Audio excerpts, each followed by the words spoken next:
Hello hello. हाँ तो दोस्तों, आज हम लोग बात करेंगे चंद्रमा के विषय में बात करेंगे। चंद्रमा का हम लोग विश्लेषण करेंगे। पहले तो उसके भौतिक स्वरूप का विश्लेषण करेंगे कि चंद्रमा जो है किस किस चीज़ों से मिलकर बना हुआ है और क्या क्या चीज़ें उसके अंदर पाई जाती हैं। तो सबसे पहले अगर हम लोग बात करें तो चंद्रमा का कंपोजिशन की अगर हम बात करें, चंद्रमा का कंपोजिशन क्या क्या है, तो उसमें जो तत्व पाए जाते हैं चंद्रमा के जमी पर, वो तत्व हैं oxygen, silicon, magnesium, iron, calcium, aluminium, titanium, uranium, thorium, potassium, hydrogen. ये तत्व जो मुख्य प्रकार से चंद्रमा पर पाए जाते हैं, उसमें जो एक चीज़ पाया जा रहा है वो है यूरेनियम। यूरेनियम पर जब लाइट पड़ती है, जब जो तत्व है, अब इसमें सभी चीज़ें जितने भी तत्व हैं उस पर सूर्य का प्रकाश पड़ता है और उसमें अलग अलग रिएक्शनें होती हैं। उसी प्रकार से जो सिलिकॉन डाइऑक्साइड SiO2 है, उस पर जब लाइट का प्रकाश पड़ता है यानी फोटोन जब पड़ता है तो उसमें फ्री रेडिकल्स फॉर्म हो जाते हैं और ऑक्सीजन फ्री हो जाता है और वो ऑक्सीजन ब्रह्मांड में चला जाता है और उसी ऑक्सीजन से पूरे ब्रह्मांड की रचना होती है। जैसे गैलेक्सी आप देख रहे हैं, इसी प्रकार से दूसरी गैलेक्सी रिफॉर्मेशन होने लगती है और ऑक्सीजन एक प्रकार का रॉ मटेरियल है। इसी प्रकार से सूर्य का प्रकाश जब पड़ता है तो सिलिकॉन डाइऑक्साइड पर, तो ऑक्सीजन फ्री होकर के पार्टिसिपेट करने लगता है, ब्रह्मांड को बनाने में एक रॉ मटेरियल की तरह काम करता है और नई नई गैलेक्सियों का निर्माण करता है। और अनादि काल से ये प्रक्रिया चलती आई हैं।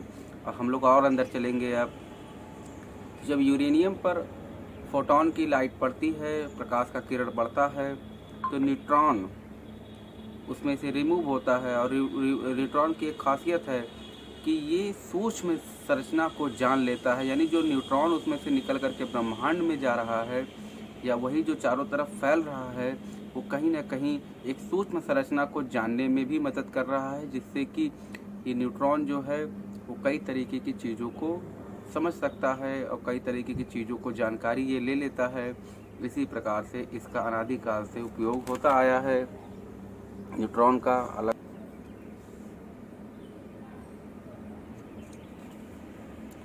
यही न्यूट्रॉन जो है वो B12 के उत्पादन में और ऊर्जा उत्पादन के लिए मदद करता है, यानी जो ऊर्जा उत्पादन करता है वो न्यूट्रॉन के थ्रू ऊर्जा उत्पादन होती है। इसके पीछे भी पूरा विज्ञान है। देखिए, उसके बाद अभी तक जो चंद्रमा पर कुल 566 लोग गए हैं, जिसमें से 501 लोग पुरुष हैं और 65 लगभग लड़कियां हैं। 11.5% गर्ल्स जो है अभी तक मून पर जा चुकी हैं। और यहाँ से जो धरती से चंद्रमा की दूरी है वो लगभग 84,400 किलोमीटर है। तो हम लोग अब और आगे चलेंगे तो हम लोग देखेंगे कि चंद्रमा का उपयोग यौगिक स्तर पे भी होता आया है। योग में भी चंद्रमा का बड़ा महत्व है। तो चंद्र नाड़ी जो होती है, ईड़ा नाड़ी जिसको कहते हैं, यानी बाईं नाक से ये जुड़ी हुई होती हैं और बायां नाक से जब ये सांस आती है तो ये जो बायां नाक है ये जुड़ा हुआ है आपके बाएं मस्तिष्क से जुड़ा हुआ है। और बायां मस्तिष्क जो होता है आपका, अब जिसकी चंद्र नाड़ी जब चलती है तो बायां नाक चलता है और बायां नाक चलता है तो बायां नाक बाएं मस्तिष्क से जुड़ा है। और बायां मस्तिष्क कौन कौन सा काम करता है?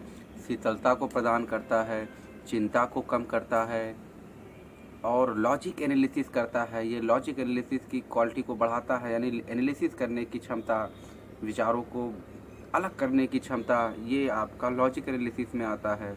फिर आपको लैंग्वेज और राइटिंग यानी लिखने की स्किल है और बोलने की स्किल है। ये सभी बायां मस्तिष्क का काम है, जो कि चंद्र नाड़ी है। और ये चंद्रमा के प्रभाव के कारण ये हो रहा है। और क्रिटिकल थिंकिंग यानी ये विचार को पैदा करने में इसका बहुत जोर है। यही कारण है कि चंद्रमा का उपयोग ज्ञान प्राप्त करने के लिए किया जाता है। अब जब SiO जो बॉन्ड था, ये सिलिकॉन डाइऑक्साइड या सिलिकॉन ऑक्साइड का जो बॉन्ड है वो फ्री रेडिकल जनरेट करता है और O2 रिमूव कर देता है। फोटो इलेक्ट्रिक इफेक्ट यहाँ पर काम करने लगता है। और जो इसमें आयरन, अभी मैंने थोड़ी देर पहले बताया, आयरन का उपयोग जो है, जब भी आयरन का उपयोग है वो फोटोन से जब रिएक्शन करता है तो एक्सरे के काम करता है। यानी एक्सरे के मतलब हड्डियों को, चीज़ों को ये देख लेता है और कई तरीके की चीज़ों को सही करने में सक्षम है। इसका भी कुछ ना कुछ वैज्ञानिक प्रभाव होगा कि जब भी आयरन को फोटोन से रिएक्ट कराया जाए, उसका प्रकाश शरीर के ऊपर पड़े तो क्या फ़ायदा होगा, इसका भी कुछ ना कुछ ज़रूर होगा प्रभाव। और जो इनकी दूरी है वो 108 के संयोग पे बनती है। सूर्य, चंद्रमा और पृथ्वी की जो 108 का आंकड़ा बनता है, और इसका महत्व तो कुछ बताना ही नहीं, इसका तो बहुत महत्व है। अब बात करते हैं कुछ अलग तरीके की चीज़ों पर। अब बात करते हैं जो अभी तक तो ये चीज़ें हमने जानी, ये चीज़ें हमने पढ़ी, अब इस पर कुछ हम और चीज़ें सोचते हैं और वो विचार हम आपके सामने रखते हैं। तो आप इसको समझिएगा मैं क्या कह रहा हूँ। ये समझिए, सूर्य से पृथ्वी की दूरी 150 मिलियन लाख किलोमीटर होगी, 150 मिलियन है। और अगर सूर्य से दूरी देखी जाए चंद्रमा की तो 147 है। यानी कहीं न कहीं प्रकाश जब चला होगा तो सबसे पहले वो धरती पे न पहुंच करके वो पहले चंद्रमा पे ही पहुंचा होगा। लेकिन जब मैं आंकड़े देखता हूं तो मैं पाता हूं कि इस प्रकाश, सूरज के प्रकाश को धरती तक पहुंचने में 8 मिनट 20 सेकंड का समय लगता है। और यही लिखा हुआ है कि 8 मिनट 20 सेकंड ही का प्रकाश ही चंद्रमा तक भी पहुंचने में लगता है। लेकिन दूरी कम होने के कारण कुछ न कुछ प्रकाश जल्दी आया होगा और चंद्रमा से पृथ्वी तक प्रकाश पहुंचने में 1.3 सेकंड लगता है। तो अगर 4 सेकंड का या 5 सेकंड का गैप हुआ होगा, जैसे कि 8:16 या 15 मिनट, 8:16 या 15 सेकंड में अगर ये प्रकाश पहुंचा होगा चंद्रमा पर, तो वहां से 1.3 सेकंड पर वो प्रकाश धरती पे आ गया होगा। समझ रहे? तो जहाँ तक मुझे ये लगता है कि पहला प्रकाश जो धरती पे आया है वो चंद्रमा के का ही प्रकाश हुआ होगा धरती पर, जो पहले आया होगा। उसका कारण मुझे जो ये समझ में आता है वो है कि दूरी कम हो जाना। चंद्रमा की दूरी जो है, सूर्य से चंद्रमा की दूरी कम है और पृथ्वी की सूर्य से दूरी ज़्यादा है, तो यहाँ पहुँचने में ज़्यादा समय लगेगा प्रकाश को, वहाँ पहुँचने में कम समय लगेगा। लेकिन चंद्रमा से प्रकाश धरती तक पहुँचने में केवल 1.3 सेकंड लगेगा।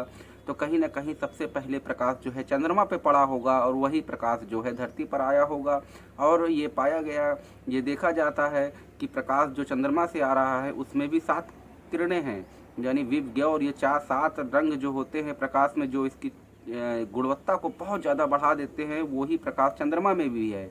तो सबसे पहले चंद्रमा का प्रकाश ही धरती पे आया होगा और जीवों का जो निर्माण चालू हुआ वो सबसे पहला निर्माण जो है चंद्रमा के प्रकाश के कारण ही हुआ होगा, ऐसा मुझे लगता है। बाकी वैज्ञानिक विश्लेषण इस पर और ज़्यादा होंगे और ज़्यादा चीज़ें को विचार किया जाएगा कि क्या पहले धरती पर चंद्रमा का प्रकाश आया या पहला प्रकाश सूर्य का आया। तो आंकड़ों के हिसाब से ये मैंने गणना की है, हो सकता है ये गलत हो।